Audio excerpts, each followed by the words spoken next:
Finally Hanuman జయంతికి Ramayan movie నుంచి Rama glimpse ని రిలీజ్ చేసింది. ఇప్పటికే ఈ గ్లిమ్స్ ని చాలా మంది చూసే ఉంటారు. అయితే ఈ గ్లిమ్స్ ని చూసాక నా ఫీలింగ్ చెప్పాలంటే మీకు గుర్తుండే ఉంటుంది.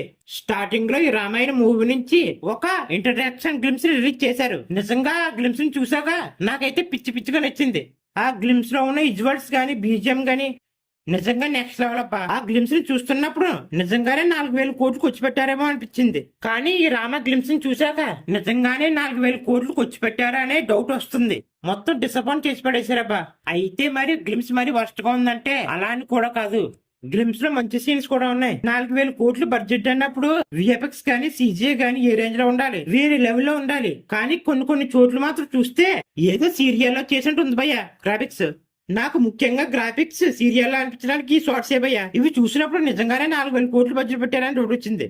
వీటిని మాత్రం ఇంకా బెటర్ గా చూపించుంటే చాలా బాగున్నాం.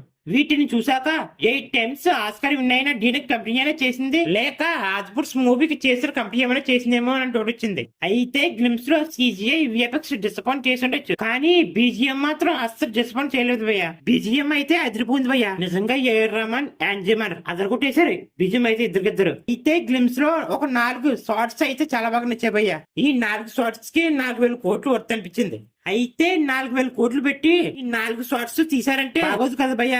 4,000 కోట్లు పెట్టాక మూవీ మొత్తం కూడా బాగుండాలి కదా. అయితే ఈ గ్లిమ్స్ తో మూవీని డిసైడ్ చేయలేం కదా. మూవీ వచ్చే వరకు వెయిట్ చేద్దాం. నిజంగానే 4,000 కోట్లు పెట్టారో లేదని అప్పుడు తెలిసిపోతుందిలే. అయితే 4,000 కోట్లకి వర్త్ అనిపించే సీన్ మరొకటి ఉంది భయ్య. గ్లిమ్స్ మొత్తం డిసప్పాయింట్ చేశారు ఏంట్రా బాబు అనే టైంలో వచ్చింది భయ్య రావణాసురుడు ఎంట్రీ.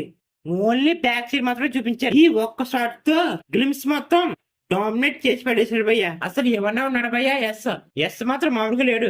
ఇంకా గ్లిమ్స్ లాస్ట్ లో ఈ పుష్పక విమానం చాలా బాగా చూపించారు. ఇక్కడ మాత్రం 4,000 కోట్లు నిజంగా వర్త్ అనిపించింది. చూడాలి నెక్స్ట్ వచ్చే టీజర్ తో ట్రైలర్ తో ఈ తప్పులన్నీ మర్చిపోయేలాగా మంచి అవుట్పుట్ తో టీజర్ కానీ ట్రైలర్ కానీ దింపుతారో లేదో అని.